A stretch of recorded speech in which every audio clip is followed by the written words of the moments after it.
here's how you're going to be promotion ready. You're going to learn what are the skills you need to build to get to the next level. Which ones are you already good at? Which ones do you have gaps in, especially in those leadership and communication aspects? Then you're going to leverage the opportunities that come your way to build those skills. If you don't find the opportunity, then you're going to go look for it.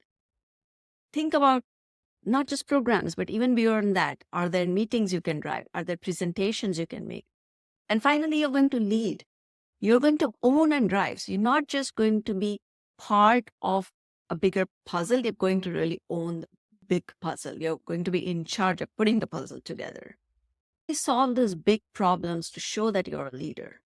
Because when you own and drive things, your leadership qualities come out, and that demonstrates to other people that you're ready for the next level.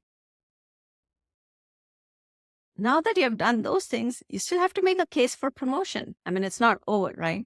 So there are multiple components in order that go into making your case for promotion stronger. First off, you need to align with your manager, of course. So you need their support. That is what we talked about in the plan, progress, and perform. Then you're going to start operating at the next level, which is about learning, leveraging, and leading. And you're building those skills. There are two important components here.